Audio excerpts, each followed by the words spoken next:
नमस्कार। ई टीवी भारत के दर्शकों का बहुत बहुत स्वागत है। आज बिहार की के लिए एक बड़ा दिन है, क्योंकि आज जहानाबाद सेनारी हत्याकांड में 13 दोषियों को पटना हाईकोर्ट ने बरी कर दिया है। हमारे साथ सीनियर जर्नलिस्ट और राइटर नवीन वर्मा हैं, जिन्होंने इस नरसंहार को कवर किया था। इन्होंने अपनी आंखों से उस नरसंहार को अपने देखा था और उसकी पूरी कहानी को इन्होंने लिखा था। ये एक लेखक भी है जिन्होंने हाल ही में गोपालगंज टू रायसीना एक आई थी किताब, उसके भी ये लेखक हैं। नलिन जी, आपका बहुत बहुत स्वागत है ईटीवी भारत में। ये जहानाबाद का जो मामला है, पटना हाई कोर्ट ने सेनारी हत्याकांड में सबको बरी कर दिया गया है। आपने इस पूरे हत्याकांड को कवर किया है, क्या कहेंगे आप इस पर? देखिए, वो बरी किया जाना या छोड़ा जाना एक कोर्ट की न्यायिक प्रक्रिया है। उस पर तो बोलने का हम लोग के पास गुंजाइश ही नहीं है, बिकॉज कोर्ट बहुत सारे इन्वेस्टिगेशन उसके रिपोर्ट के आधार पर, फिर पुलिस के रिपोर्ट के आधार पर लोअर कोर्ट में जो फैसले हुए होंगे उस सारे प्रोसीडिंग्स को देख करके उसने एक न्यायोचित फैसला लिया होगा जिसमें हम लोगों को जिसको मानना चाहिए। जहां तक घटना का सवाल है, तो 1999 के मार्च में ये बहुत सारे घटनाओं के कड़ी में एक बहुत बड़ी घटना थी। वो 80 से आपको 70 के ही उत्तरार्ध से लेकर के 80 के दशक और 90 के दशक से हत्याओं का, मास मैसेकर्स का एक दौर चल रहा था, जिसमें आपको सवर्ण, वहां के पहले सवर्ण लिबरेशन फ्रंट था, उसके बाद या दलित जो उसमें पार्टी यूनिटी, एमसीसी, ये नक्सलाइट संगठनों से जुड़े हुए थे, और हत्या, किलिंग और काउंटर किलिंग का वो दौर चल रहा था। कभी दलित मारे जाते थे तो उसके बाद से उसी की के प्रतिक्रिया में आपको सवर्ण लोग भी मारे जाते थे। फिर ये लोग गोल बंद होते थे, आपको रणवीर सेना या सवर्ण लिबरेशन फ्रंट के बैनर तले तो वो दलितों की हत्या करते थे। आपको मालूम हुआ कि इससे भी बड़े संख्या में लोग लक्ष्मणपुर बाथे में मारे गए थे, जो दलित थे, उसमें बच्चों की भी हत्या और औरतों की हत्या बहुत बड़े पैमाने पर हुई थी। उसको रणवीर सेना ने अंजाम दिया था। तो खैर, अभी हम लोग सेनारी की बात करें तो मैं आपको पहले ही बता दिया कि जो न्यायिक प्रक्रिया है उस पर तो कहने की गुंजाइश हम लोग के पास है ही नहीं। और हमारे दर्शकों को नलिन जी, आप उस काली रात के बारे में व्याख्या करें जिसमें 33 लोगों की निर्मम तरीके से हत्या कर दी गई थी। हाँ, वही बता रहा हूं आपको कि ये वो मार्च का महीना था और 1999 में उस समय राबड़ी देवी जी मुख्यमंत्री थी बिहार की। और वो सेनारी गांव में हम लोग तो दूसरे दिन घटना होने के बाद पहुंचे वहां पे, लेकिन सेनारी गांव में उस समय माओइस्ट कम्युनिस्ट सेंटर, जिन लोगों ने ओन भी किया था कि भाई हम ही लोगों ने इसको किया है और दलितों के हत्या के विरोध में, एक्सप्लॉयटेशन जुर्म के खिलाफ हम लोगों ने इस काम को किया, उसने ओन किया था। एमसीसी नाम किसी का नहीं दिया था, जैसा कि लोग नहीं देते हैं। तो उसमें इन लोगों ने जो मैकेनिज्म अडॉप्ट किया था, बड़ा बर्बर और बड़ा क्रूएल था। उसमें चुन चुन करके अपने घरों से यंग एडल्ट को निकाला गया था। जो 30 साल के आसपास के जो युवक थे, 18 साल के ऊपर थे, उन्हीं लोगों को चुन चुन करके उस गांव से निकाला गया था। बूढ़ों को और औरतों को छोड़ दिया गया था एमसीसी के द्वारा। बगल में ही गांव के एक मंदिर था, जहां पर ले आकर के बारी बारी से उनके गर्दन जो है किसी हथियार से रेत के काट दिए गए थे, मारे गए थे। सारे लोगों का गला काट दिया गया था। तो ये मैंने इस तरह की हत्या जो थी वो हृदय विदारक थी। हम लोग जब दूसरे दिन भी पहुंचे, इस कहानी को जब सुने लोगों से, तो रोंगटे खड़े हो जाते थे सुन करके कि भाई इस तरह से लोगों को, पूरा गांव ही एक तरह से जवानों से वो खाली हो गया था। किसी गांव में, किसी टोले में 34 जवान आदमियों का उस तरह से हत्या कर देना, आप समझ सकते हैं कि गांव खत्म हो गया था। अधिकांशतः जो बचे हुए लोग थे या तो बूढ़े थे या महिलाएं थी। तो बहुत आक्रोश था, लेकिन आक्रोश से ज्यादा था कि ये हत्या बहुत निर्मम तरीके से की गई थी। एक मंदिर के पास ले जा करके और वहां पर चुन चुन के एक एक करके, और एक साथ 34 आदमी को इकट्ठा कर दिया गया था। और फिर अलग अलग ला करके और उसके गर्दन पर गणासे से या जो भी कहिए उसको काटा गया था लोगों को। तो जो लोग अब आप कल्पना कर सकते हैं कि 34 आदमी को रख दिया जाए, बारी बारी से आके आदमी उसको काट रहा है, वो आदमी देख रहा है, इस तरह से हत्या हो रही है और काफी समय तक वो चला होगा। 34 आदमी को एक बार तो गोली मारी नहीं गई थी, आपको किसी हथियार नहीं चलाया गया था, वहां पर बंदूकें नहीं चली थी और इस तरह से हत्या की गई थी। तो अपने आप में बहुत ही ये दर्दनाक तरीके का की घटना थी, जिसके आक्रोश लंबे दिनों तक चले और इन्वेस्टिगेशन भी इसमें हुए।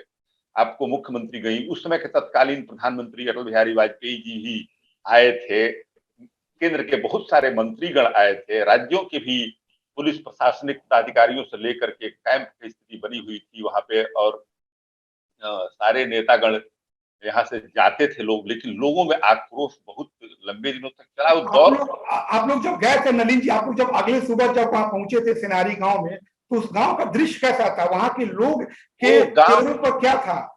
गांव के लोग बहुत ही आक्रोशित थे, जिसको भी देखते थे उससे वो बात नहीं करते थे और मारने पर उतारू हो जाते थे।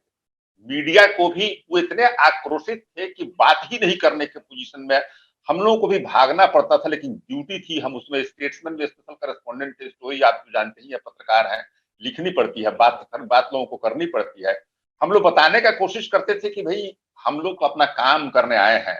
तो अब लोग बोलते थे क्या बचा है कि यहाँ काम करने आए हुए, कौन काम करने आए हुए, लोग भगा देते थे, मारने पड़ जाते थे, दूर दूर तक हम लोगों की हम लोगों की हालत खराब रहती थी, लेकिन अपना उसी में काम करता था। बहुत आक्रोश था और लंबे दिनों तक वो आक्रोश चला लोगों के दिमाग में। आप लोग जब पहुंचे थे तो क्या उस समय तक पुलिस का क्या था वहां पर? क्या पुलिस वहां पहुंच चुकी थी? क्या हाँ, उस पूरे गांव को छावनी में तब्दील कर दिया गया था?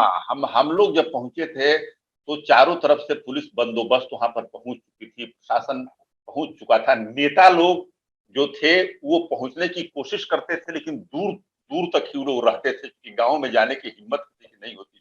पुलिस भी रोकती थी कि भाई मत जाइए, वहां पर माहौल दूसरा है, लेकिन फिर भी हम लोग पुलिस मैन के कोऑपरेशन लेकर के लोगों से बात करने का, अगल बगल के गांव से लोगों को बात करने की कोशिश करते थे।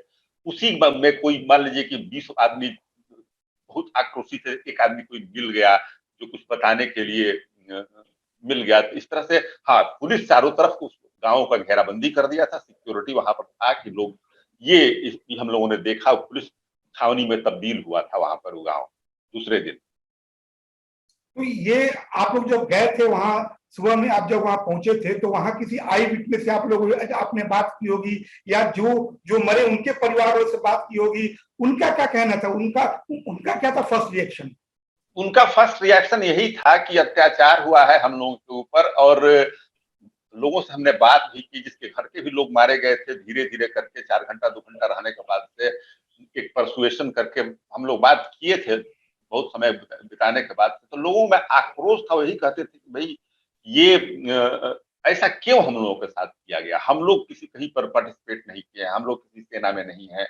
वो लोग डिनाई करते थे कि हम लोग सवर्ण ये रणवीर सेना के हैं, हम लोग किसान हैं, यहाँ रहने वाले लोग हैं और जो लोग भी मारे गए थे किसी हत्या मुकदमे में नहीं थे, ये सारे निर्दोष लोग थे, जवान थे गांव के। तो उन लोगों का यही कहना था कि उस समय उनका यही रिएक्शन था कि इसमें ऐसा हुआ क्यों हम लोगों के साथ, हम लोगों ने कुछ कहीं किया नहीं है, किसी की हत्या हम लोगों ने नहीं की है, किसी से दुश्मनी हम लोगों ने मोल नहीं दी है, किसी ने हमको किसी को मारते हुए नहीं देखा है और हम लोगों पर ये एक बदले की भावना भी हम लोगों ने देखा था कि भाई इसका बदला हम लोग लेंगे।